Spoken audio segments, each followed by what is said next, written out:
Oi, Bruno, boa noite. Fala boa noite aí, só para a gente testar se está tudo ok. Olá, boa noite a todos. Estão me ouvindo? Sim.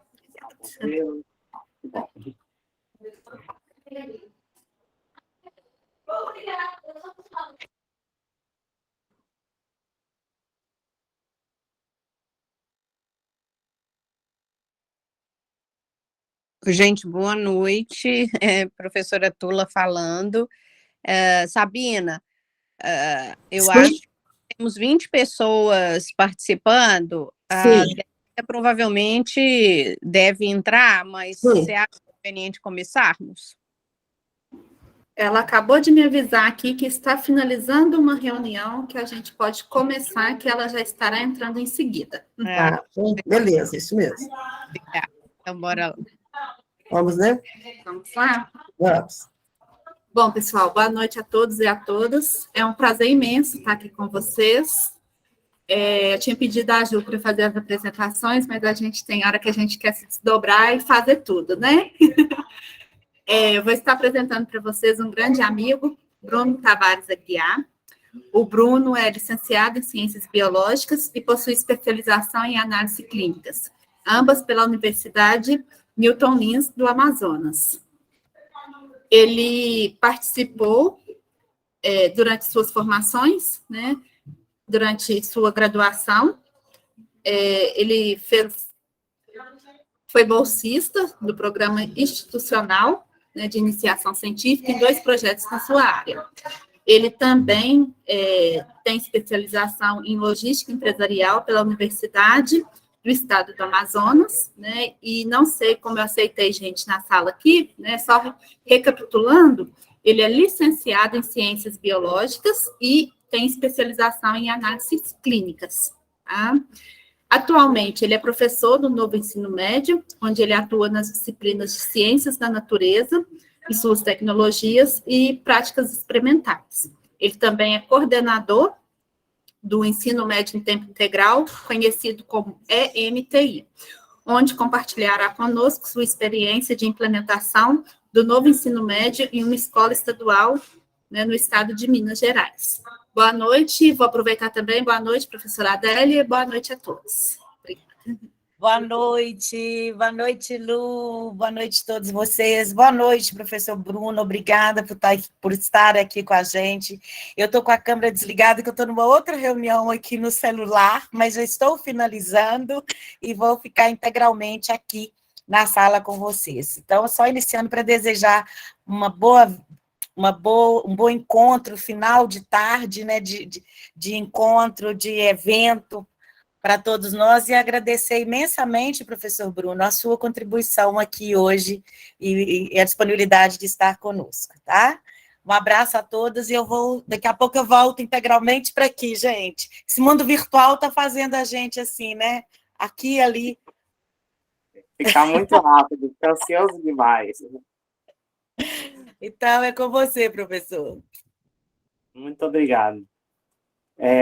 Bem, primeiramente, eu agradeço, né, pela oportunidade de estar aqui com vocês. Vou compartilhar uma tela aqui rapidão. Eu acho que todos estão vendo. Sim, já está a compartilhar. Ok. Todos conseguem acompanhar aí? Sim, professor Bruno. Sim, tá. Tá. Eu peço desculpa que quando eu compartilho a tela, eu não consigo ver, né?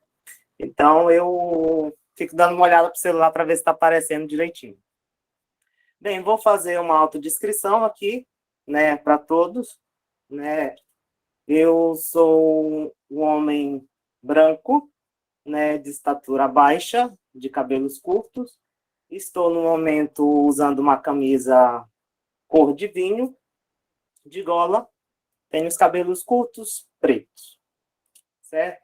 Então, como eu fui convidado pela nossa querida colega, e o prazerzão de tê-la como vizinha, Luciana, né?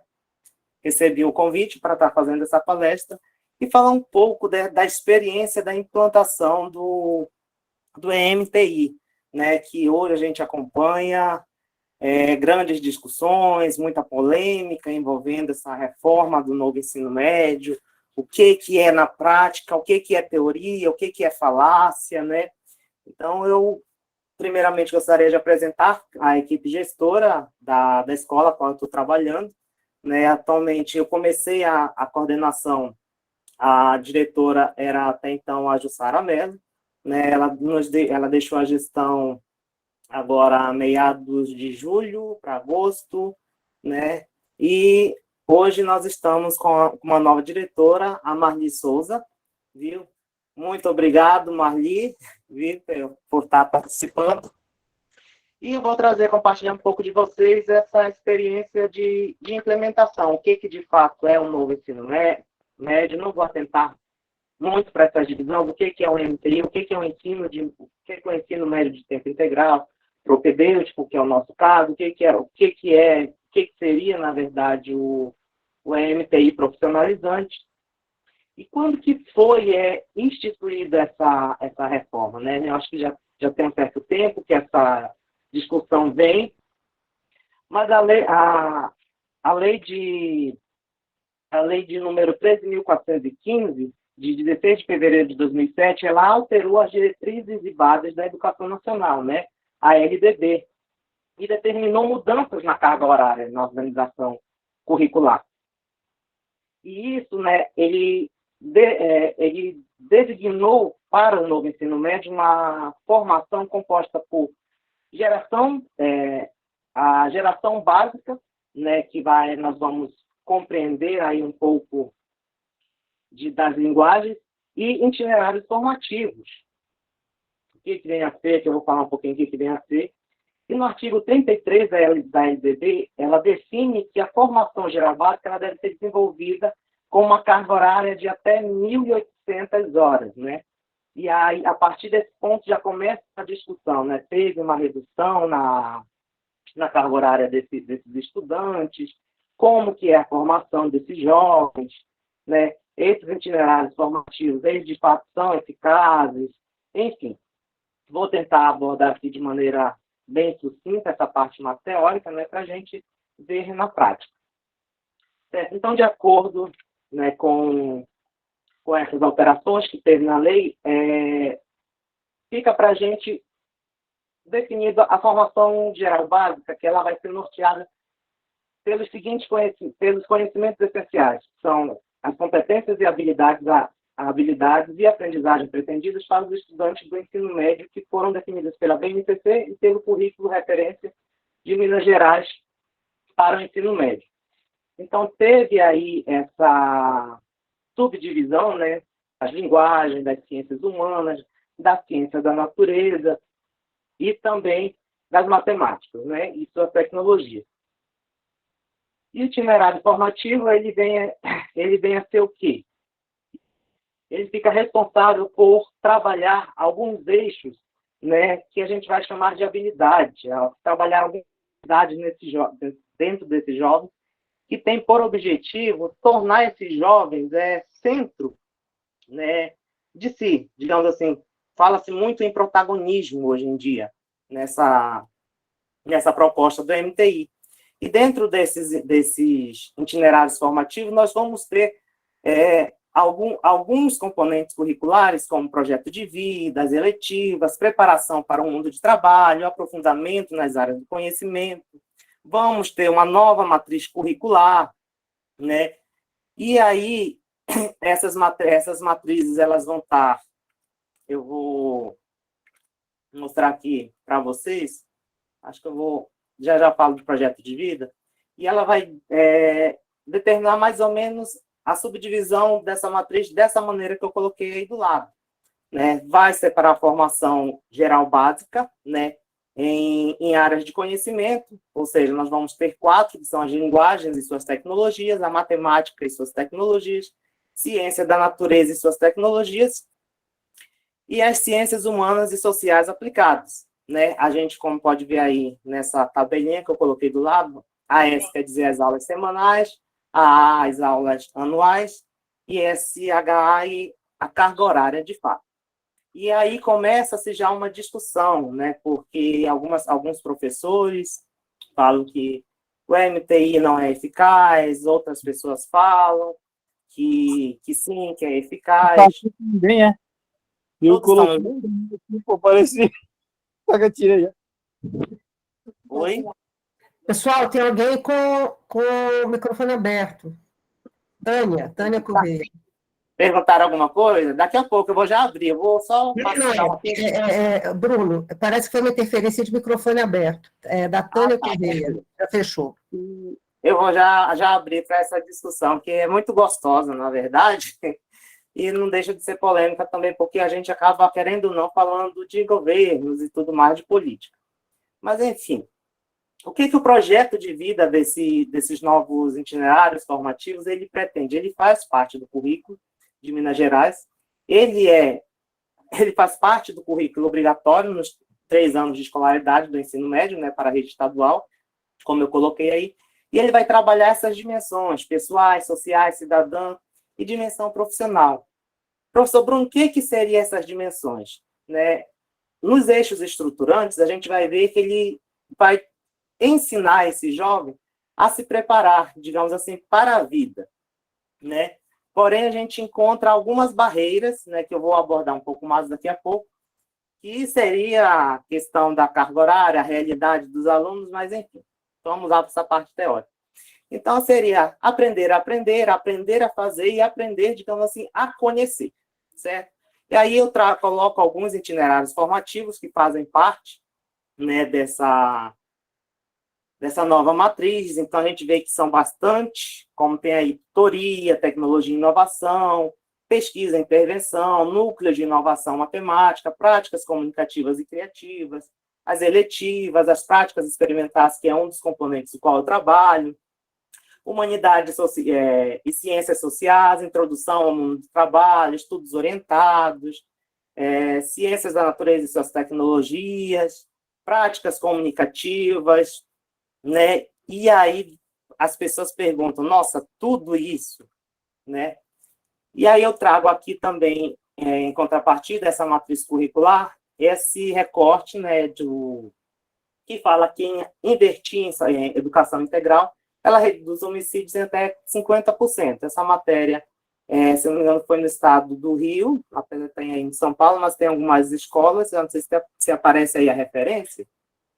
E aí vou deixar para comentar isso aí um pouco mais no nosso momento de conversa. Peço perdão aí. E aqui eu trago alguns exemplos, né, do que é desenvolvido ali na escola, né, dessa experiência prática, de fato, da implementação do EMTI. Isso aqui que eu mostro para vocês são alguns dos trabalhos desenvolvidos com os alunos de primeiro ano, né? A nossa escola foi escolhida para ser o MTI propedêutico, que eu vou já explicar um pouco mais à frente. Aqui são algumas ações, né, não só do meu componente, que é práticas experimentais, mas também de ciências da natureza. Alguns outros professores, algumas outras ações de práticas comunicativas, introdução ao mundo do trabalho com o professor Renato, nossa professora de biologia, Kênia, também que trabalha aí, práticas experimentais, tecnologia e inovação. Nessa que eles estão limpando as carteiras aí, um pouco de cidadania, que eu falo sobre para eles. A gente leva um pouco tenta explorar um pouco mais esses conhecimentos, fazendo visitas técnicas, como aí o espaço do conhecimento da UFMG, que nós levamos para ele. Mais embaixo aí a gente observa o momento de contração deles, é um piquenique, já trabalhando algumas habilidades socioemocionais. E aí, outras práticas que eu trago, né, das ciências, né, tentar despertar esse olhar científico para eles, mais algumas atividades de práticas experimentais, né, de tipagem sanguínea. E aqui eu começo já algumas perguntas que me foi proposto a isso, né? Falar um pouco da prática, da implementação na prática, né? Então, surgem muitas perguntas. O professor está preparado para trabalhar com esse modelo? Quais as dificuldades para a implantação do modelo? Se o EMTI é eficaz? Escola da Escolha, aí eu já trago como uma surpresa dos alunos, que é um codinome que a gente usa também com a MTI. E aí eu trago uma frase, das vezes, de quando os alunos estão um pouco mais estressados lá comigo, né? Assim, Escola da Escolha, mas eu não escolhi ficar o dia todo aqui preso, certo? Então, eu vou parar aqui para compartilhar com vocês, para me olhar um pouco mais nos olhos de vocês através desse mundo virtual. Então, tá. Vamos lá para ver se eu consigo responder algumas dessas questões que eu coloquei aí, para deixar uma forma mais clara, né? Por exemplo, uma das perguntas que eu coloquei foi: professor, ele está preparado para trabalhar no MTI? E aí, o que eu digo? Boa parte está, né? E boa parte não. Bruno, mas como assim está preparado e não está? Né? Como eu falei na introdução, o MTI chegou de uma forma avassaladora, né? É um projeto já federal. E aí, como que a gente coloca isso numa escola, né? E que a orientação é: desenvolve esse projeto, né? Desenvolve isso aí. Como que chega? E aí chega justamente, a princípio, um susto, porque o que acontece? O novo, ele já é assustador, né? O novo, ele nos causa um certo receio, ele nos causa um certo medo. E aí, o professor, ele tem que se ver, digamos assim, a se atualizar, né? Para atender essas demandas que estão sendo colocadas. O professor se vê, digamos assim, um pouco também atarefado, porque é uma mudança, né, de toda uma metodologia, e, ao mesmo tempo, ele se vê ameaçado. Por quê? Quando se fala do MTI, dessa nova educação, dessa reforma que nós estamos enfrentando, a gente fala de incerteza. Incerteza em que sentido? Na incerteza se realmente esse projeto vai vingar, na incerteza, de fato, como que vai ficar essas aulas que eles vai ministrar, porque teve uma carga horária reduzida na carga horária dele, né? Como que ele vai ficar? Então, são aspectos que deixam a gente apreensivo.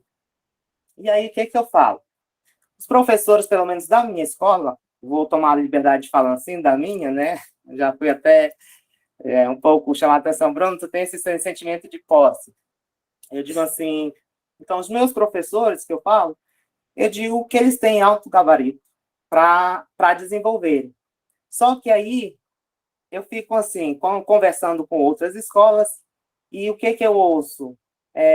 Professor Bruno, com outros coordenadores: professor, aqui na minha escola não está dando certo, aqui na minha escola eu estou tendo resistência, aqui na minha escola a gente não tem infraestrutura, que é um dos pontos a qual eu estou buscando muito. Então, assim, por que está dando certo, digamos, na escola Nilton Amaral, que é a qual eu tenho o privilégio de coordenar? A princípio, eu sempre falo, um presente de Deus, que foi a gestão da escola, né, de acolher, de abraçar esse projeto, literalmente trabalhar de forma árdua para implantar.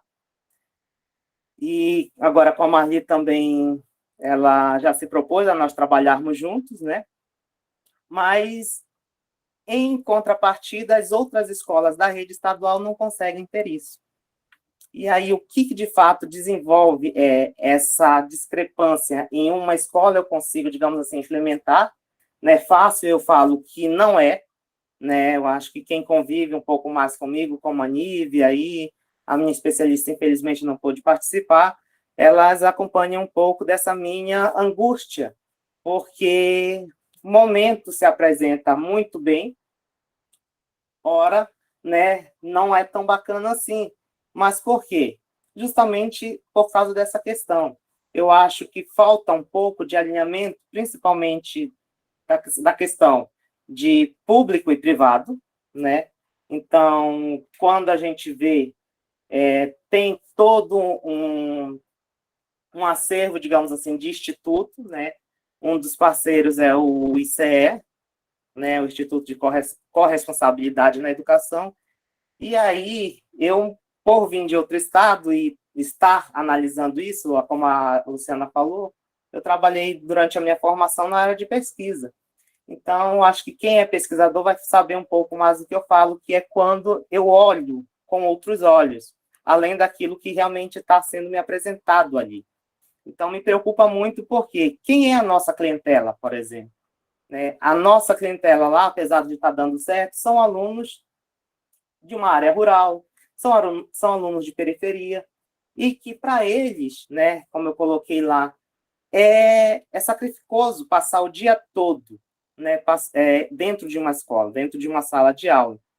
E aí, de fato, como muitas das vezes alguns perguntam assim, mas aprendendo o quê? Né, eu estou cansado, eu não consigo absorver tanta informação. Nós trabalhamos com 21 componentes, né? E, de fato, a formação é um pouco cansativa. Se fosse, talvez, uma formação no qual garantisse uma formação técnica para esses alunos, talvez seria até mais fácil para a gestão. Mas aí nos foi ofertado o propedêutico. E aí a questão, o que é esse propedêutico? O que é formar esse jovem realmente para o mundo do trabalho, para ele viver em sociedade? Né? Que a gente tem como premissa formar um jovem autônomo, solidário, né, e competente. Mas como que eu vou trabalhar essas habilidades para esse jovem ser competente sem uma estrutura de fato adequada? Então, a gente se vê, digamos assim, tendo que ter uma sabedoria para implementar, por exemplo, ficar fazendo alguns ajustes, né? Como que eu vou oferecer uma educação física para um aluno pela parte da manhã, se o que ele alega que não tem um chuveiro, digamos assim, para tomar banho e passar o dia todo, digamos assim, ele suou e vai ficar ali na escola, né? Então, são N situações. Eu apresento, como eu sempre falo, eu apresento resultados bons, né? A nossa gestão apresenta resultados bons para com os alunos. Por quê? Porque os jovens que nós atendemos, eles de fato querem ser ouvidos. Mas a gente, às vezes, eu particularmente, me sinto um pouco, às vezes, de mãos atadas, justamente diante desse questionamento, né? Professor, por que eu estou aqui o dia todo? Né? E aí eu fico assim, até compreender que eu tenho que não mudar a mentalidade desse jovem, mas dizer que, de fato, tem uma questão política por trás, é um pouco complicado, porque eles não entendem ainda. Não entendem por quê? Porque os professores não estão capacitados? Não, mas porque, de fato, desde quando vem sendo discutido, desde 2017, a gente vem passando por uma sucessão de eventos. Por exemplo, a questão da pandemia, aqui no estado de Minas, logo depois da pandemia, tem essa questão teve uma questão de greve. Esse aluno que até então chega para a gente para passar o dia todo hoje conosco, ele passou 2 anos literalmente em casa, né? Sendo que ele não tinha como, muitas das vezes, acessar as aulas, como que ele ia ter essa aula de forma com qualidade, sendo que ele não tinha, às vezes, um celular, né, que tivesse acesso, ou então uma capacidade boa para receber esses conteúdos. E outros fatores, né? Então, às vezes, também não é somente o aluno, mas a família desse aluno. Como é que é a realidade desse aluno? Então, trabalhar uma perspectiva que nos é apresentada diante da realidade que a gente encontra é muito desafiadora, né? Eu tenho que levar em consideração a questão socioeconômica daquele meu aluno, que eu sempre falo lá, quando se foi discutido, eu acho que não levaram muito em consideração, né? Então, são N fatores. E aí eu deixo aberto já as perguntas para vocês, para que eu possa responder, talvez tirar algumas dúvidas. Oi, estão me ouvindo? Sim. Sim. Professor Bruno, tem uma pergunta no chat, assim, da Claudete Aparecida. Bruno, pode falar o que é o sentimento de pertencimento? O sentimento de pertencimento, deixa eu só ver se eu consigo abrir aqui o meu chat. Então, por exemplo, a questão de Não, peraí, gente. Desculpa, eu não perguntei, não, eu só afirmei. Ah, desculpa. Deu a sensação de uma pergunta, sabe, Claudete? Porque realmente não, agora deu. Mas deu uma sensação de pergunta também, porque eu queria também saber. Como se Ah, tá, não. pertence, porque eu também sou da rede, professor Tá, Bruno, não, eu sou da então. rede. Então, aproveita e Uma fala das um coisas, pouquinho. uma das coisas é que eu falo muito, que quando se chega, digamos, quando eu vou conversar com outros coordenadores de escola, eles me perguntam assim, nossa, Bruno, tu fala como se aí fosse mil maravilhas, né? Eu sempre falo, olha, nós estamos implementando, como vocês também. Não vou dizer que é a diferença. Eu, como falei logo mais cedo, eu tive a sorte, digamos assim, de quando eu cheguei, eu sou novo no estado, eu acho que eu não falei isso, né? Sou novo no estado, sou novo na área de educação, trabalhei muitos anos na área da pesquisa com insetos, né? E agora, digamos assim, trabalhar com humanos, mas eu não perdi esse olhar científico. E aí, o que acontece? É nessa questão de pertencimento. Eu vejo nos alunos que muitas das vezes, para ele é cansativo, né, passar o dia todo ali na escola, mas que muitas das vezes eles querem utilizar aquele espaço ali. Por quê? Porque ali naquele espaço, lá na escola, que eles têm uma relação que a gente vai estar trabalhando as habilidades que muitas das vezes é colocado, as habilidades sociais, ele vai ter relacionamento com outras pessoas, ele vai estar querendo utilizar aquele espaço ali, porque ele é o lugar que a gente propõe para ele abrir essa visão dele para ter novos horizontes, porque quando que eu já ouvi, né, de alguns alunos, me entristece um pouco, para que eu preciso disso se eu não vou usar isso para ser caminhoneiro? Para que eu vou usar isso se eu não tenho perspectiva de vida ali onde eu moro, né, que muitos são de área rural? Então, essa questão econômica fala muito alto. Então, quando eu digo assim, de pertencimento, eu sempre falo lá na escola, tá aí a Nívia, que pode me confirmar, eu digo assim, eu trato eles como meus filhos, né? Porque eu digo assim, eu quero abraçar, eu quero dar o de melhor para eles, porque muitas das vezes é ali que eles têm até mesmo somente uma refeição, né? Como que eu vou trabalhar algumas habilidades que é proposta por essa reforma, né? Levando só, digamos assim, a questão emocional, se eu não levo em consideração a questão econômica desse meu aluno. Bruno, o seu relato é engraçado porque, assim, quando você começou a falar, eu penso muito que essa positividade que a gente tem nela, a vontade que as coisas deem certo, ela é muito grande com a gente, e eu estava comentando com a Sabina outro dia, no início do CEPEX, né? A gente é uma presa tão fácil quando a gente tem um coração e uma emoção colocada dessa forma, que a gente abraça e vê como quer levar para casa, né? Eu já cheguei a levar um aluno para minha casa no fim de semana, quando eu trabalhava no ensino fundamental, no 4º ano do ensino fundamental, nessa visão assim de acolhimento social e tudo isso que você coloca, essa emoção, esse brilho nos olhos que você coloca.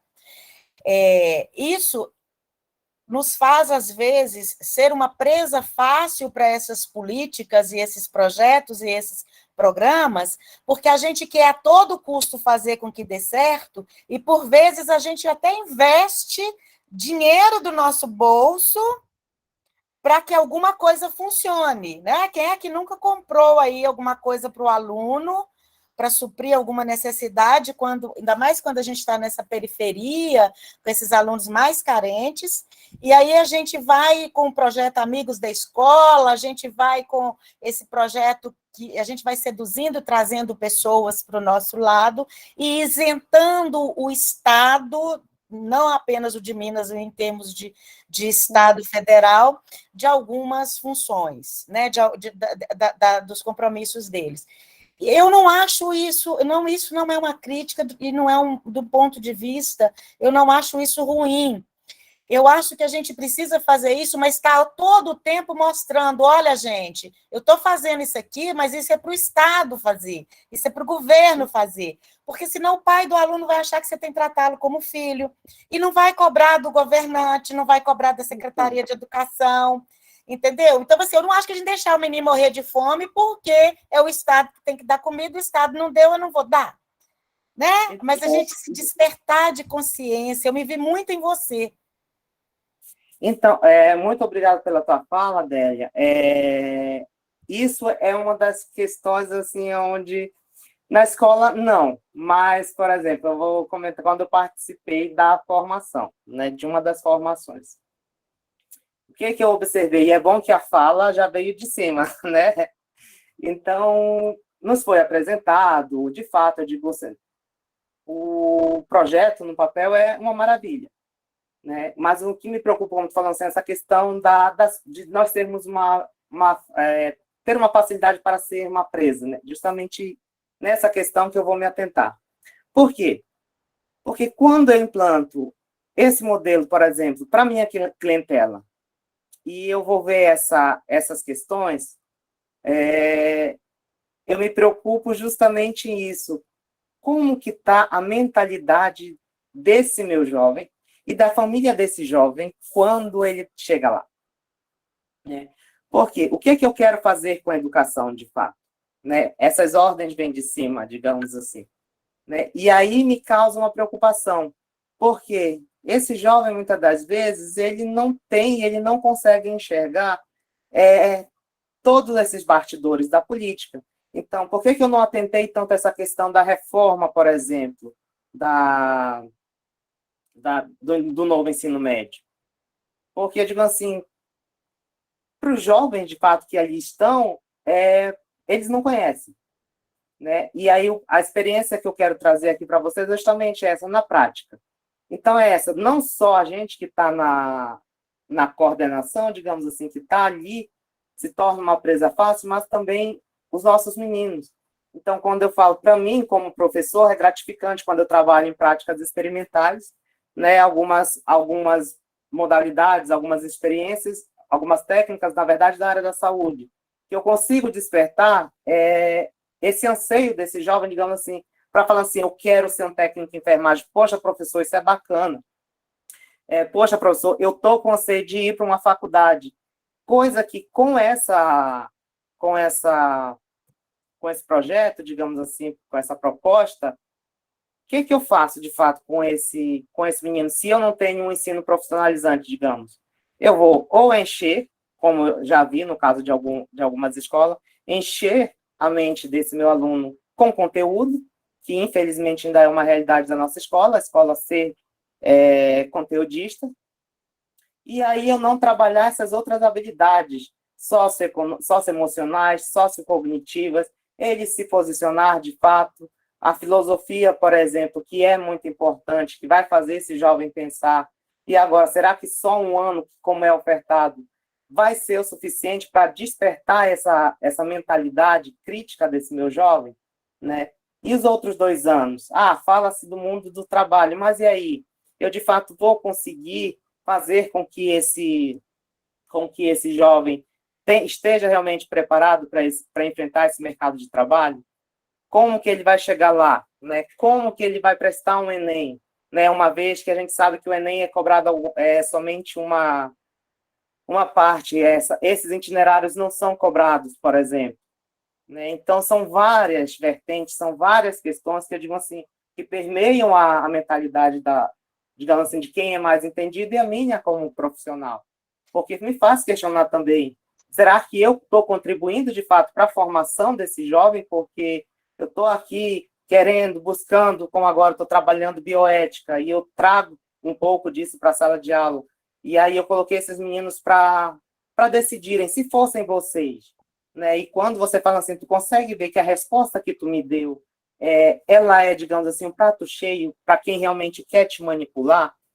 E aí eu digo assim, ora eu me vejo nesse papel, digamos assim, de abrindo a mentalidade desses jovens para se tornar crítico, e ao mesmo tempo eu digo, será que eu também não estou sendo uma marionete dessa questão política?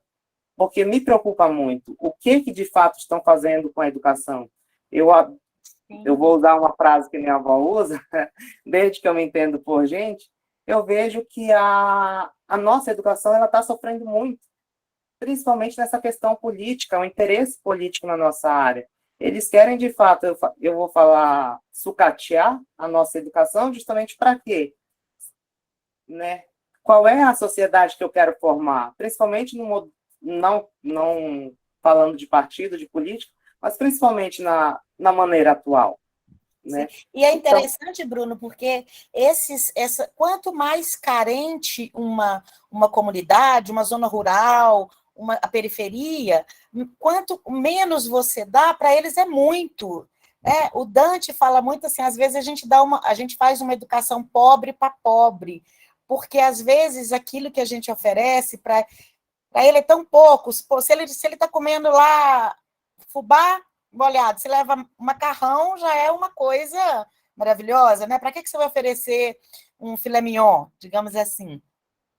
E uma outra coisa que eu não sei se você percebe, Bruno, como que eles apostam nesse diploma de técnico em alguma coisa, em enfermagem, em informática e tal, como se isso fosse salvar a vida deles para o emprego de carteira assinada no mercado de trabalho, né?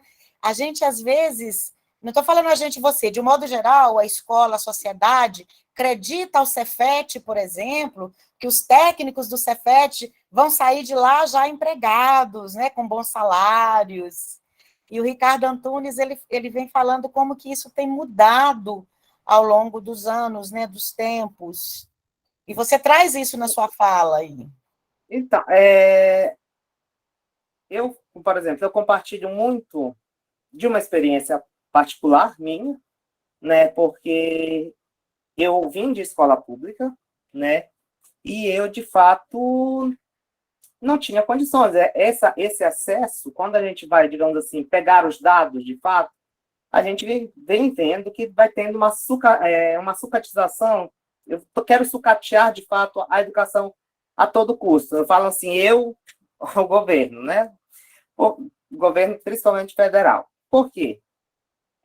É o que é despertado na gente. Por exemplo, quando se tem pouco, a gente acredita nisso, né? Em estudar, em ter essa empregabilidade, como você falou. E aí eu usei essa fala quando, de fato, eu fui para a iniciação científica.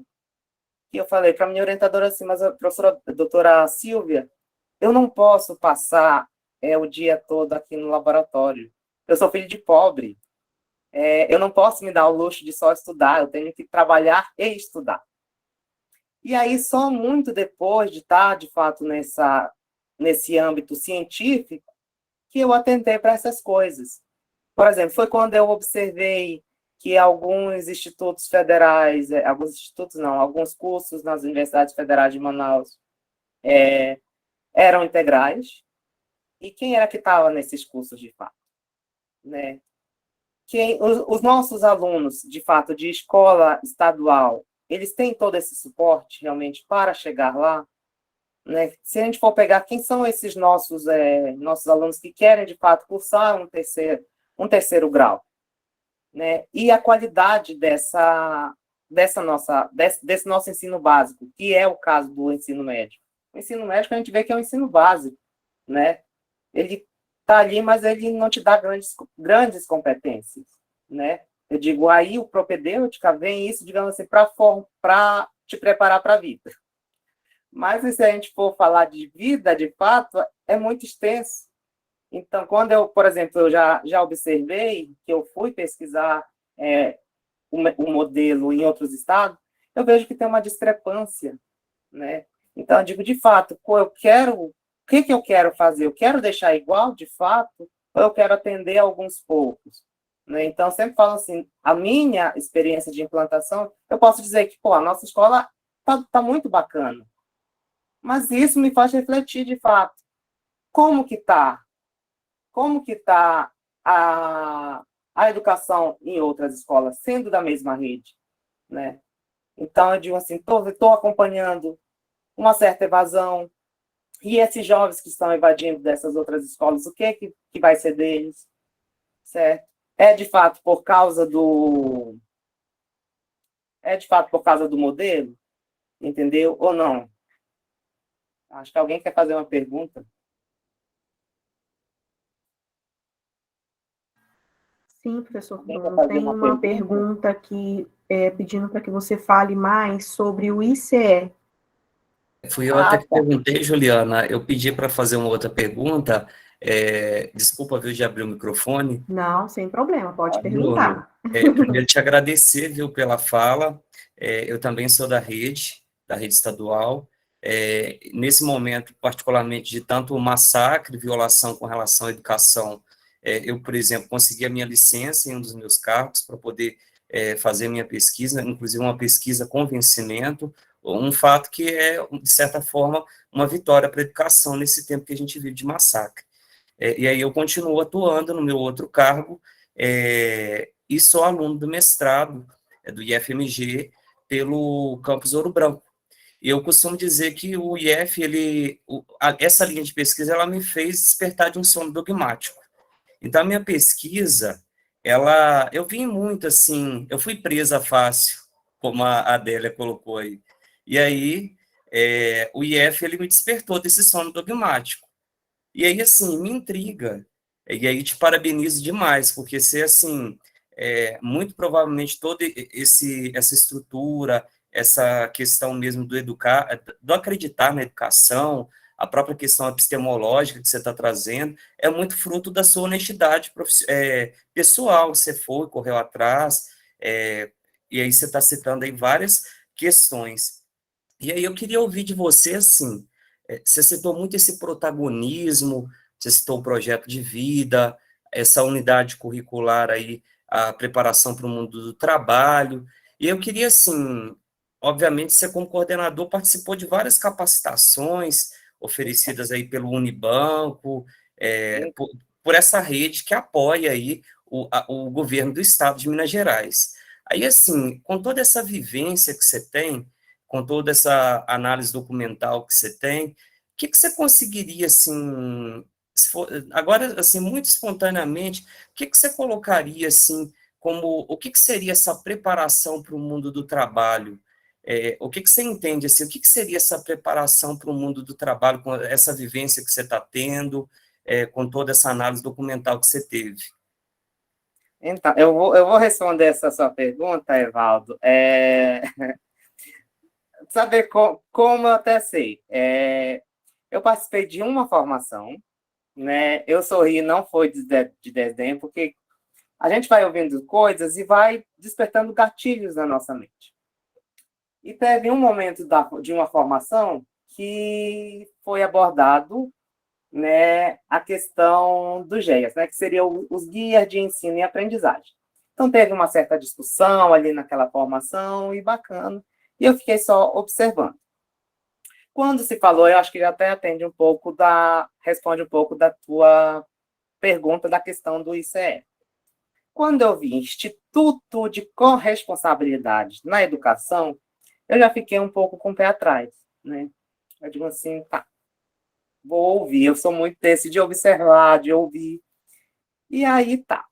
Foi se falando, até que chegou-se um ponto deles abordarem uma questão que fala de...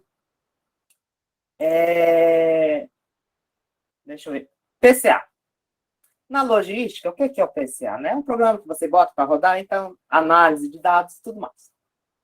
E aí eu vejo os institutos por trás, né, que estão financiando. O que acontece? Eu peguei e cutuquei um outro professor lá de história, né, nem sabia que ele era de história, e eu fiz a seguinte pergunta: professor, o senhor consegue observar, talvez ter a mesma visão que eu esteja tendo, de uma terceirização da educação? Aí ele pegou e falou assim, não, é de hoje. Eu digo, então, tudo bem. Não vou mais perguntar nada. Então, o que acontece? A gente vê que essas instituições, eles estão ali dentro, né? Estão dentro da política. Isso a gente não pode negar. E aí é onde eu questiono, e me questiono justamente, de fato, para quem que eu estou trabalhando? Né? Eu sou servidor designado. E aí, ora eu vejo, se eu estou trabalhando realmente para digamos assim, realmente para o público, né? Ou se de fato eu estou fazendo parte de uma empresa. Porque eu vejo que tem esses investimentos, mas esses investimentos não estão levando em consideração, de fato, como você falou assim, participei de várias formações, participei apenas de 2, né? Uma, literalmente, digamos assim, um pouco mais direcionada para o meu cargo, que era de professor coordenador, e a outra já somente como projeto de vida. E quando eu vou analisar esse projeto de vida, eu me questiono e brigo muito por causa disso. Esse projeto de vida, ora, ele está trabalhando como, de fato, preparando esses jovens, ou, de fato, ele está ali só, digamos assim, como coach. Né? Eu vou colocar vou colocar dessa maneira, que eu digo assim, é muito bacana a gente falar que a gente precisa ser positiva, a gente precisa traçar uma meta, mas a gente tem que levar em consideração as realidades. A gente tem que levar em consideração, de fato, que investimento é esse? Se é um investimento privado, né? Esse investimento privado, ele está, de fato, preocupado com a estrutura? Não, ele quer fazer justamente isso que acontece, como eu falei. Por que a gente consegue desenvolver um bom trabalho ali com os meninos? Porque a gente vai lá, se empolga, se empenha, como a Déia falou, às vezes tira até do bolso para fazer aquilo ali para os meninos. Mas era justamente para vir esse investimento no serviço público. Então, já começo a ficar assim, um pouco duvidoso, porque eu sempre digo, não que não vá dar certo, mas quando junta público e privado, tu começa a repensar. Porque se eu sou um empresário, se eu sou um empreendedor, me desculpa, eu quero lucro. Então, eu não quero investir tanto, eu quero muito mais ter lucros do que, de fato, oferecer um produto de qualidade. E é onde eu falo, qual é o produto que a gente faz? Isso aí eu trago já uma visão, digamos assim, da logística. É os nossos alunos, né? E eu digo que aí que é o perigo maior para a gente que está, né, digamos assim, nessa questão da coordenação. Será que eu estou oferecendo um produto de qualidade? Será que esse meu aluno, de fato, eu vou conseguir desenvolver ele nessas competências que me é apresentado muito bem no papel, mas que quando eu chego na prática eu não consigo desenvolver essas habilidades, né? Por quê? Por causa que é um interesse privado em deixar esses alunos ainda cada vez, digamos assim, com uma capacidade cognitiva, digamos assim, menor. Eu não quero que esse meu aluno pense muito, entendeu? Quais são os professores que realmente vão se curvar a essa ideia, que está um pouco disfarçada? É onde eu falo, eu me preocupo com a educação para os nossos jovens, mas eu digo assim, será que a população mesmo, em vez de cobrar isso, que era para eles cobrarem, como até a Adélia falou, por que essa família, digamos assim, não cobra? Entendeu? De realmente quem é para cobrar? Não vou citar nomes, mas, por exemplo, no dia dessa formação tinha um representante da alta cúpula lá na formação, e que eu digo assim, poxa, que bom que se essa pessoa aparecer aqui, eu vou questionar algumas coisas. Né? Infelizmente, não apareceu. Por causa justamente disso. Eu me preocupo muito. Né? Tem algumas situações que eu digo assim, não é nem viável estar falando, porque a gente vê que é uma questão política, e eu digo assim, se falar de política hoje em dia é muito complicado. Nessa questão, digamos assim, para se falar em sala de aula, para você ver, quando eu falo de professores de história, por exemplo, como que um professor de história hoje em dia consegue dar aula? Porque quando você vai discutir algumas situações que é a realidade, o aluno pensa que você já está, digamos assim, abraçando uma causa partidária e pronto. E que não é, digamos assim, gente, a gente quer abrir os olhos, né? Abre teu olho, enxerga, tem esse olhar crítico. E esse jovem não consegue, porque está com a mentalidade muito fechada. Me entristeceu muito, recentemente, eu conversando com um aluno, e conversando uma questão pessoal com ele, querendo saber se estava tudo bem, se estava tudo bacana. E aí chega um aluno assim, professor, você já está sabendo? O candidato à presidência vai estar aqui? Eu digo, estou. Né? E aí, o senhor é isso ou o senhor é aquilo? O senhor é Lula ou Bolsonaro? Perdão, falar. Aí eu disse assim, meu Deus. E ao ver a pergunta, assim, tanto frente a frente com ele ali, eu vi que, independente da resposta que eu desse, iria gerar uma discussão ali. Por quê? Porque a mentalidade daquele meu jovem, daquele meu aluno, estava fechado. E eu disse assim, menino, só comigo, né? Eu digo, meu Deus do céu, tu tem que abrir teu olho, tem que abrir os teus olhos para esse horizonte. E, nossa, a realidade é é triste, digamos assim, quando você vai com essa proposta de abraçar, de querer levar conhecimento, e o aluno muitas das vezes está com essa mentalidade um pouco mais fechada. Que vida, né? Tem alguma outra pergunta aí no contexto do EMI? Esse novo ensino médio vai de encontro à nossa organização curricular, nossa identidade institucional, viés sociopolítico, ideológico, etc. Na sua concepção, qual projeto societário esse novo ensino médio converge? Não entendi muito a pergunta. Na sua concepção, qual projeto societário esse novo ensino converge?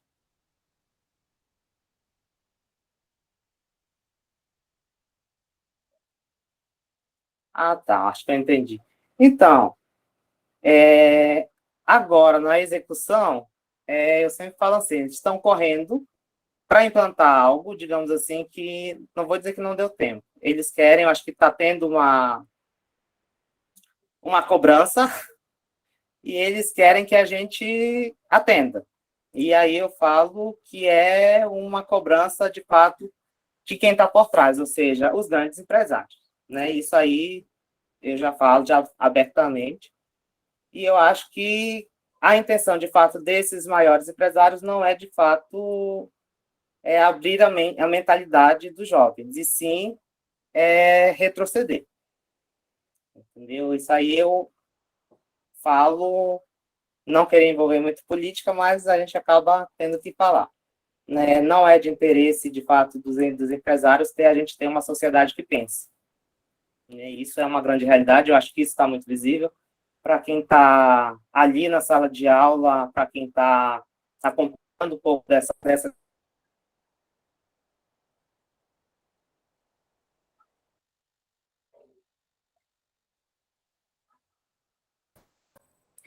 Bruno, sem som. Oi? Houve um problema. A gente não te escuta. Por quê?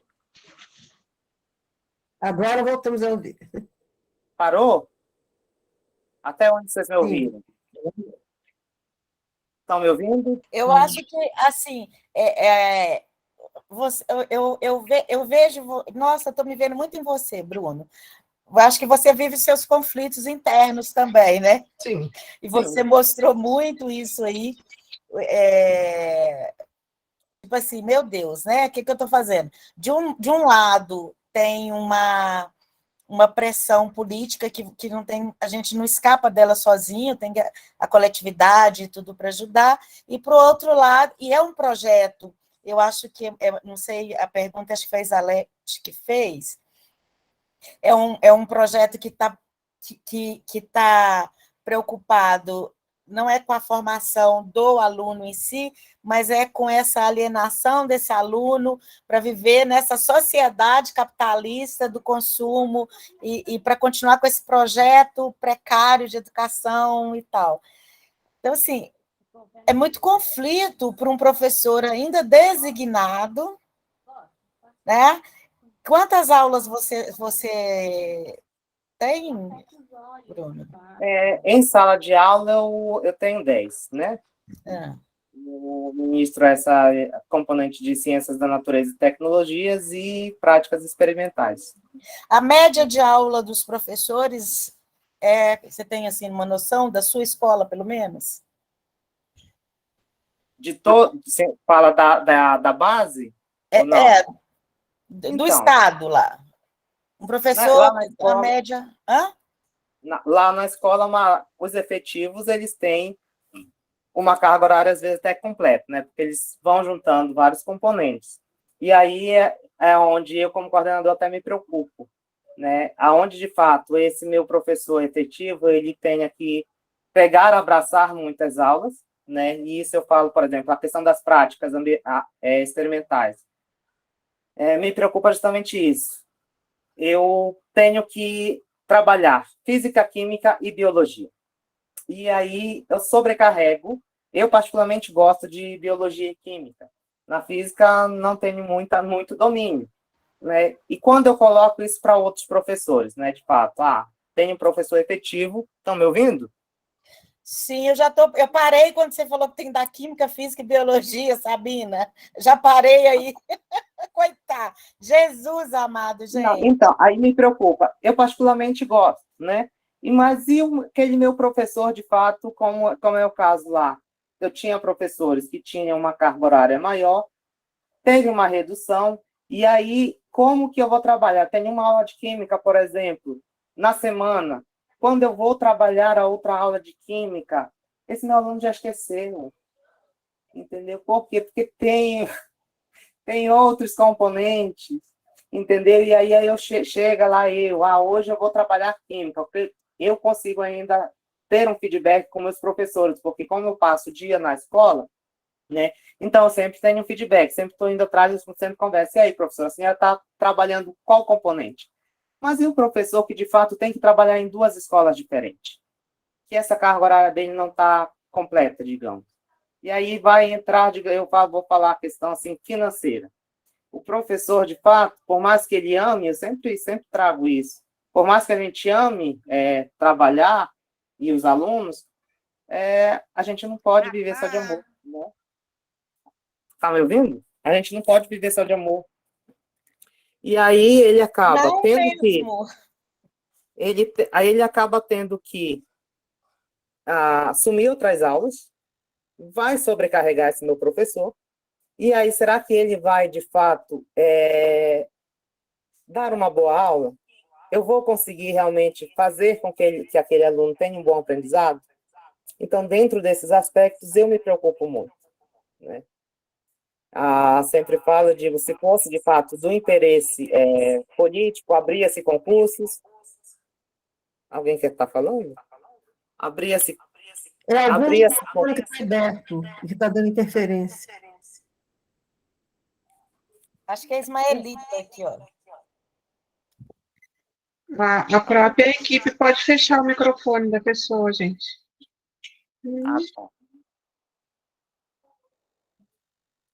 E aí é mais essa preocupação, eu digo assim, como a Adélia falou, eu sendo designado, né? Será que, de fato, eu estou sendo, de fato, essa marionete? Essa preocupação eu tenho muito, né? Eu estou ali em sala de aula, vivenciando a realidade, eu quero muito que esse meu aluno tenha essa capacidade, digamos assim, principalmente cognitiva, de enxergar essas coisas que eu enxergo, principalmente quando se envolve política. Eu vejo que a nossa educação ela está enveredando por caminhos, digamos assim, de sucateamento. Não vejo outra palavra, entendeu? Mas eu digo assim, se eu, como professor, que estou tendo a oportunidade ali realmente levar aos poucos, fazer com que esse meu aluno abra os olhos, ele abra a mente, fica muito tenso. Eu não discordo de você não, viu, Adélia? São conflitos internos que eu digo, minha Nossa Senhora. Menina, eu já estou desesperada aqui por você. Eu estou falando assim. Desculpa, Adélia, desculpa. Não, Sabina, eu até mandei um recadinho no privado da Sabina aí, mas ela não viu ainda não. Olha só. Desespero da realidade de vocês, mas deixa a Sabina falar agora. Vai lá, Sabina. Sim, estou vendo aqui, deve estar dizendo muito desespero, como cobrar. Eu penso que, é claro, todos esses problemas estruturais, que não são de hoje, né? É todo um processo de sucateamento. Na verdade, esse sucateamento da escola pública começa com o golpe de 64. Ou seja, naquele momento, o golpe de 64 e a LDB de 71, tudo isso foi levando ao sucateamento da escola pública e um favorecimento das empresas de educação. Que é uma coisa que nasce aqui, a partir da década de 60, e é claro que isso ganha um vigor muito grande na década de 70, quando a gente começou a ter aqui grandes conglomerados, aqui no caso de Belo Horizonte, Minas Gerais, Promove, Pitágoras, que depois foram engolidos pelo capital externo, né, pelo capital internacional, onde a gente não tem mais essas grandes instituições. Mas esse pessoal todo nasce na década de 70, insuflados por uma estrutura da educação organizada pela LDB de 61 e pela reforma dessa mesma LDB em 71. Então, é um processo que vai que tem mais de 50 anos. Né? Se a gente for pensar, tem quase 60 anos esse processo de sucateamento da escola pública. Né? E, evidentemente, hoje a gente vive um processo político e a Mônica Ribeiro falou isso, né, ela trabalha isso com muita propriedade, na exposição dela de abertura do CEPEX, ela chamou atenção para isso. Eu até comentei no chat uma colonização do público pelo privado. Hoje o novo ensino médio e a própria BNCC são produtos de uma interferência ostensiva dessas organizações da sociedade civil, né, que são, né, formas de adentrar na sociedade civil do Itaú, do Lehman, né, então, Fundação Itaú, Fundação LGPC, Todos pela Educação, né, que é do Lehman, Fundação Bradesco, enfim. Escolas, né, e ontem a gente teve uma apresentação muito interessante na linha 1, de um rapaz que ele é funcionário da Secretaria de Educação do Estado de São Paulo, e ele está implementando um projeto que chama-se Novotec, que é o projeto para a formação profissional, né, o eixo de formação profissional, de acordo com o novo ensino médio.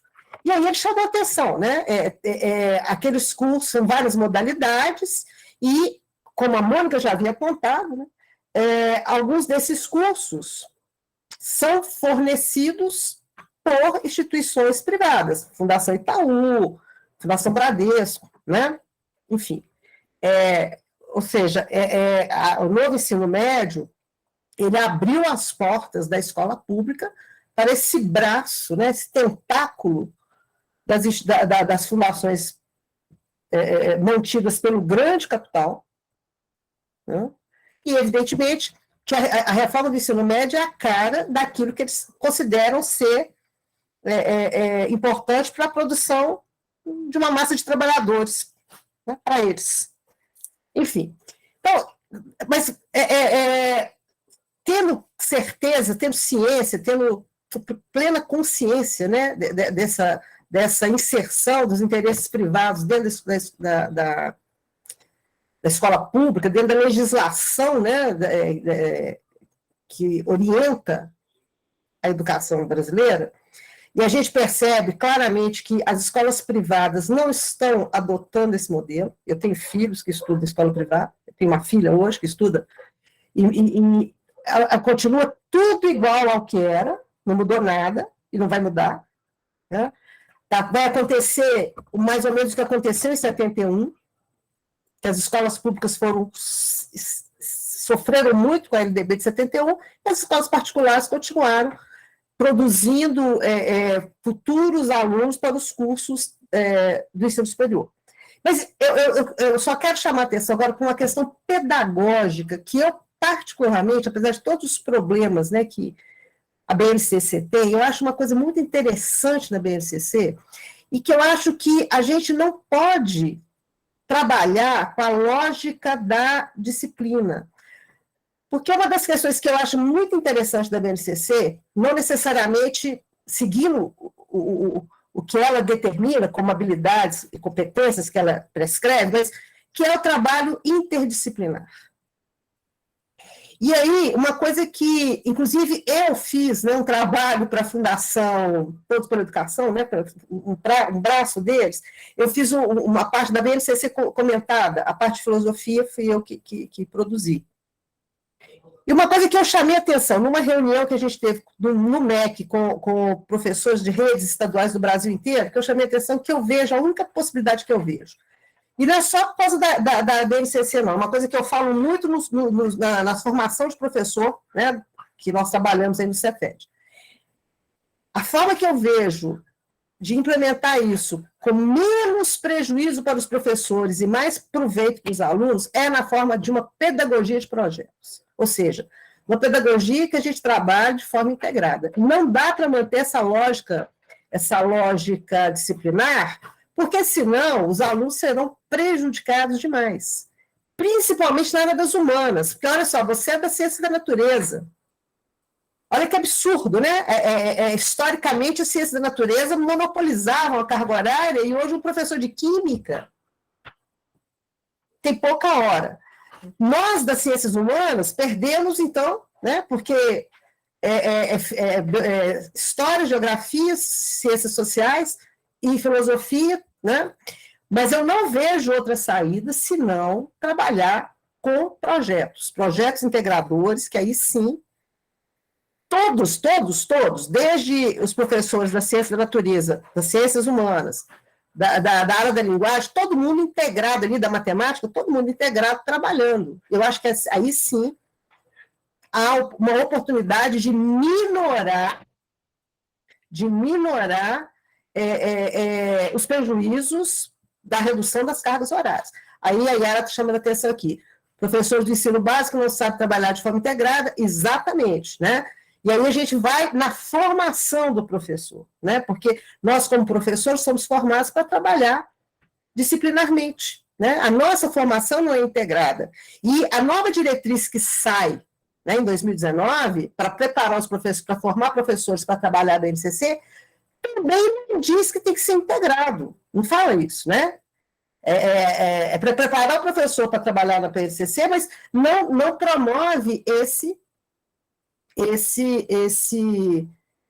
essa formação que nos dê uma formação também interdisciplinar. Então, a gente tem essa dificuldade mesmo, a gente não é formado para isso, né? Nós somos preparados para entrar, atuar, cada um dando a sua disciplina, sem dialogar com o outro, né? Então, assim, eu acho que uma forma que a gente vai ter... E aí, gente, olha, eu trabalho na educação pública desde 1994, então são 28 anos, né? Trabalhei na escola pública da rede municipal, no ensino, na educação básica, por 10 anos, e depois fiquei só com formação de professores. Mas enquanto eu dava aula na prefeitura de Belo Horizonte, eu também fazia formação de professores. A minha carreira, né, no magistério começou simultaneamente no ensino fundamental e também no ensino superior. E uma coisa que eu aprendi, e nós vivenciamos isso também no Cefet, né, a Adélia, a Luciana, se nós não fizermos, se nós não implementarmos nas nossas escolas o modo que nós queremos que aquela escola funcione, não precisemos aguardar que as instâncias superiores farão isso para nós, não. Então, a gente tem que pegar o boi pelo chifre mesmo. E eu acho que, por outro lado, é claro, eu não defendo, todos nós que trabalhamos na escola pública, sempre fizemos isso, a gente compra as coisas, a gente compra geladeira para pôr na sala dos professores, porque, né, e aquilo é patrimonializado, a gente compra, eu me lembro, quando eu estava na prefeitura, a gente comprava, fazia apostila, vendia a 50 centavos para comprar cortina para salas, porque batia sol. A gente saía correndo para comprar o tecido, arrumar uma costureira que fizesse baratinho, comprava o trilho. O único trabalho que a escola tinha era de alguém instalar aquilo para a gente. Mas também, se não fizesse, a gente faria isso. A gente subiria e instalava as coisas. Então, assim, não estou defendendo isso, né? Nós não somos amigos da escola, nós somos profissionais da escola. Mas, pedagogicamente, eu acho que a gente, e a escola pública nos permite isso, pedagogicamente, a gente tem uma liberdade que é possível, né, a coordenação pedagógica da escola, junto com o grupo de professores, trabalhar de uma forma, buscar uma forma de trabalho mais integrado. Porque se nós continuarmos com essa nova BNCC, no trabalho disciplinar, aí sim, né, as perdas serão muito maiores do que já são, né, porque a formação é muito precária, né, a formação, os nossos alunos saem com uma formação extremamente precária. E agora, se a coisa não, se nós não acharmos uma forma, né, de trabalhar de maneira mais produtiva, mantendo a lógica puramente disciplinar, no meu modo de entender, o prejuízo vai ser muito maior, infelizmente, para aquele que sempre sofre na ponta. Porque por mais que nós soframos, os nossos estudantes sofrem muito mais. É a vida deles, né, gente, que está sendo comprometida. Sabina, Obrigada. Sabina, Oi. dialogando aí com você, boa noite a todos, dialogando aí com você, né? Pensando, eu fico sempre pensando nas condições de trabalho, e vou dar um exemplo que aconteceu comigo, né? Numa instituição privada na qual trabalhei, era de ensino superior, mas se decidiu que se trabalharia a partir daquele momento com projetos, né? Com a interdisciplinaridade, só que nesse mesmo movimento, né, houve aquela questão de juntar turmas. Então, por exemplo, eu tinha que dar aula de inglês, ou de português, ou de metodologia da pesquisa para a turma de pedagogia junto com a de administração, para vocês terem uma ideia, né? E aquelas turmas enormes, né? A carga horária dos professores diminuíram, a gente teve que arrumar outros trabalhos, outras coisas para fazer. E o que acontecia de fato por falta de tempo, já que éramos horistas e não ganhávamos nada extra, nem uma horinha de reunião, nada, era as pessoas fazerem o que eu falo de um Frankenstein. Ah, tá, então nós tínhamos que aplicar provas e atividades em conjunto, 3, 4 disciplinas. Cada um mandava uma coisa, alguém juntava, ninguém da direção olhava, né? Aí um dia, e o que mais me assustou foi que nós 3 professoras de línguas nos juntamos um domingo, aquela coisa que o professor faz, né, para tentar pensar alguma lógica, eu como professora de inglês, que era a única da instituição, as professoras de português e tal. E aí, quando nós terminamos um documento escrito lá, né, projeto, não sei o que lá, papapá, aí eu falei para as duas, vocês têm noção de que isso que nós estamos fazendo não é projeto. As duas arregalaram o olho desse tamanho, porque elas estavam achando que aqui eu estava fazendo aquilo, porque não tinha outra solução, mas eu tinha consciência que aquilo não era projeto interdisciplinar, nem aqui, nem naquilo, né? Por mais que a gente tivesse com boa vontade, estivesse no domingo ali reunidas, né? Isso demandaria muito mais conversas, muito mais trabalho coletivo para que saísse algo realmente vamos dizer, um projeto realmente interdisciplinar. Então, eu acho que, às vezes, pode acontecer, com esse exemplo, eu quis dizer, a falta de tempo, as condições de trabalho não permitem que a gente se articule. Num outro momento, a gente tem, às vezes, colegas docentes que não é culpa deles, a culpa nem é nessa questão de procurar culpado, mas formação inicial, formação continuada, o que vocês queiram, né, pensar, ou um conjunto de coisas, por conta das condições de trabalho, etc., mal tem tempo de se informar, de parar, de refletir, né? Às vezes não entende, né? Na análise do discurso, a gente fala os discursos que estão ali nesse documento, nessa proposta de governo, como todo mundo está falando aqui no chat, né, neoliberal, capitalista, né, empresas e tal. Gente, parece tão óbvio, mas nós estamos aqui no Congresso, estamos discutindo isso desde lá né, Sabrina, desde da conferência de abertura. Né? Não vamos pensar, né? A gente sabe disso, que essa discussão, infelizmente, não chega, às vezes, a todas as escolas, a todas as pessoas, por esse e outros tantos motivos, inclusive porque a gente sabe que também não é interessante que os professores se juntem, essa desarticulação do coletivo, que a gente sente, pense, né, ou repense, né, que a gente encontre pequenas formas de resistir, que sejam. Então, assim, é um imbróglio muito grande, né? Um vespeiro muito grande. Eu acho que esse evento, né? Aproveito para parabenizar as meninas, a Adélia, e nosso papel enquanto, né, gestores, enquanto pesquisadores, é problematizar, desnaturalizar, mostrar, porque é uma das formas de resistência, do meu ponto de vista. Bruno, assim, muito obrigada pela sua fala, eu acho que ela ilustrou bem nessa luta que é colocar isso na prática e tentar fugir dessa lógica ao mesmo tempo, né? E é uma luta muito grande. Parabéns. Eu agradeço muito a Sabrina pela fala, e de fato é o que acontece, principalmente a questão de integrar, né? Eu nessa colocação de tentar integrar, às vezes a gente até desanima um pouco, né? Porque tem uma certa resistência, de fato, mas é isso, eu sempre falo, eu como ser humano, quando me propus a ensinar, eu de fato me propus a abrir portas, abrir caminhos, né? A entrar de fato na luta, né? E é isso, infelizmente tem questões políticas, né? Mas a gente está aí para isso. Eu quero agradecer novamente a oportunidade de estar participando desse evento, né?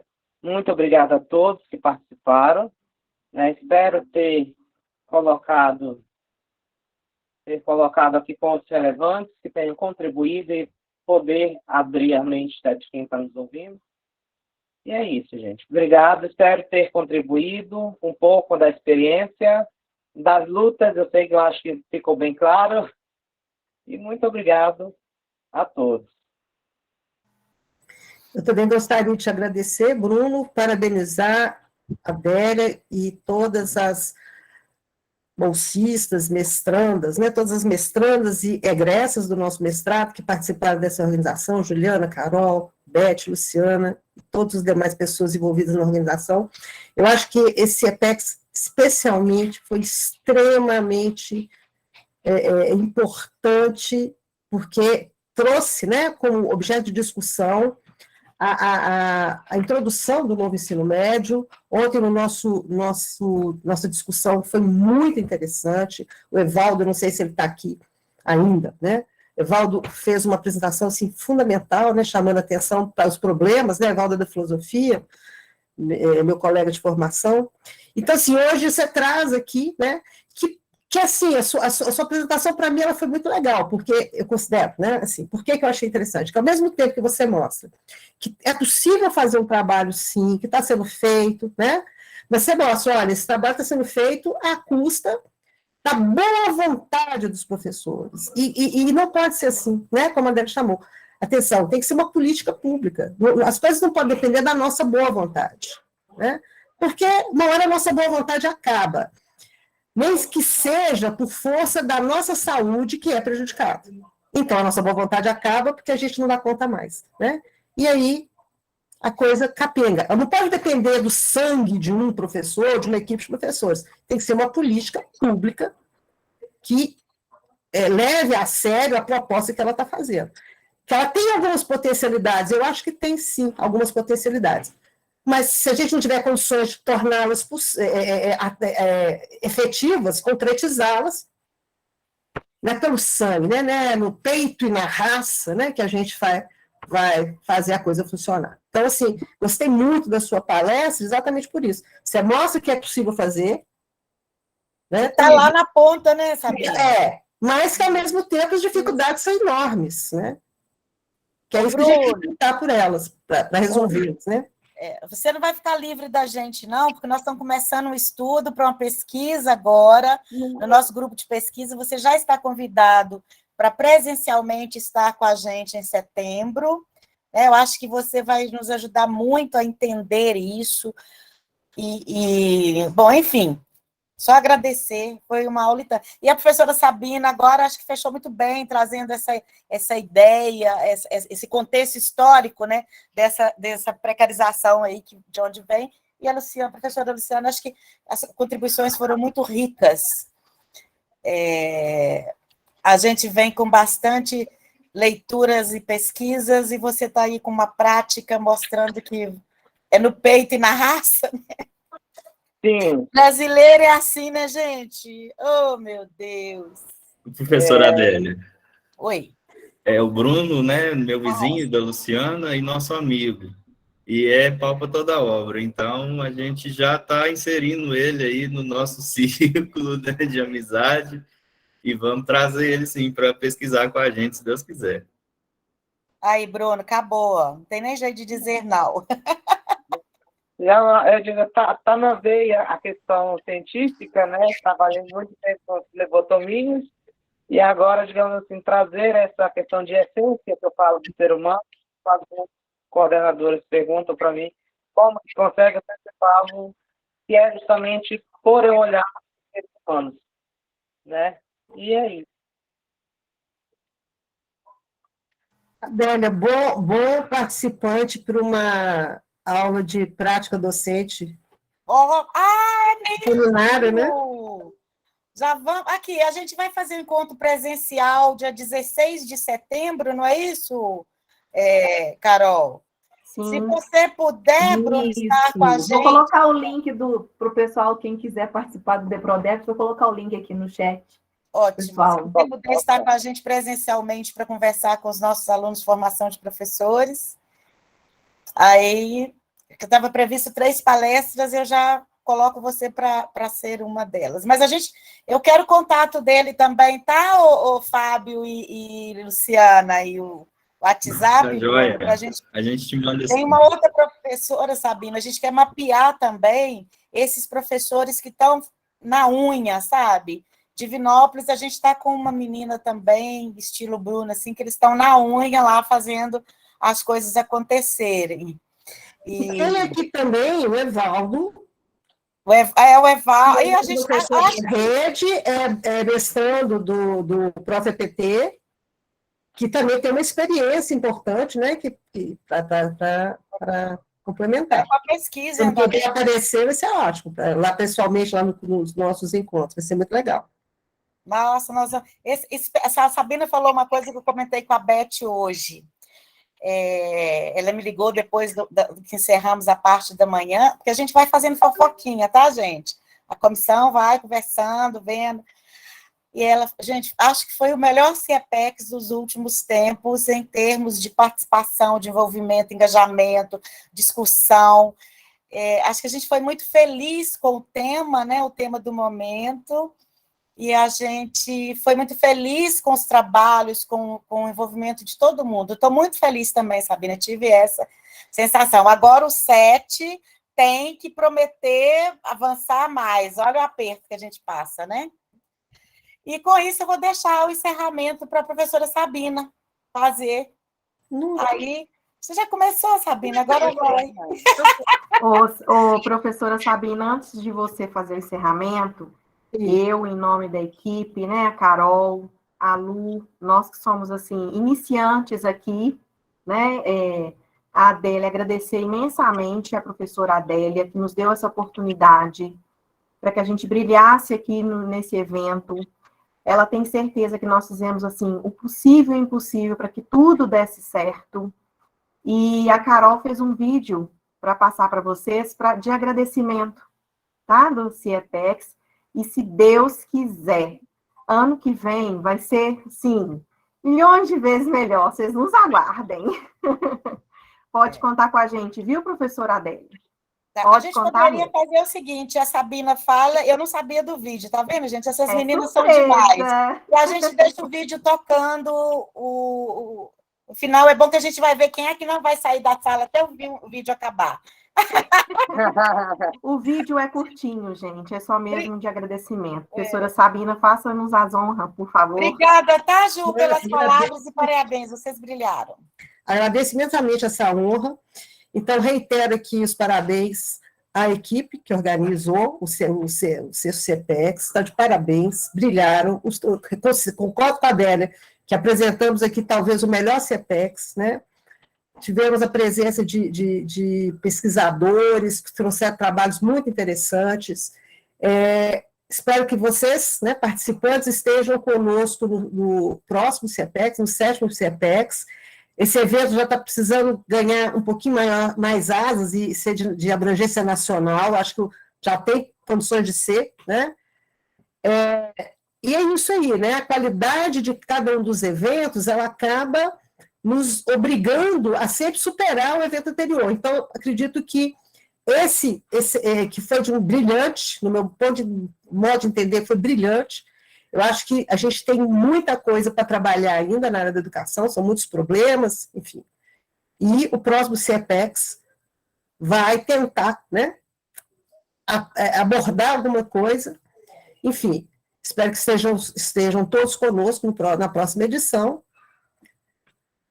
E é isso aí, né? valeu, foi muito positivo essa edição. E vamos aguardar agora, né, a publicação desses trabalhos, que ainda vai ser pensada o modo como ela vai se dar, mas ela vai se dar, né? Então, gente, muito obrigada pela presença e pela participação. Agora vamos ficar com o vídeo, né? Pode colocar, Carol.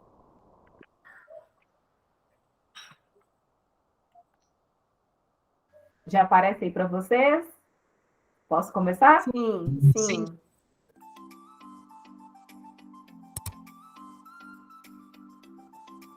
O Seminário de Integração Ensino, Pesquisa e Extensão, o CIEPEC, surgiu no ano de 2017 do grupo de pesquisa idealizado pela professora Maria Adélia da Costa.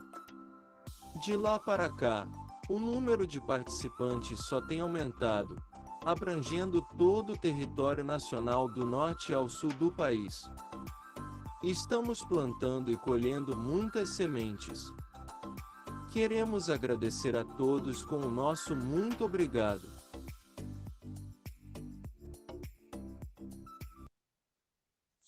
Ah, que lindo, gente.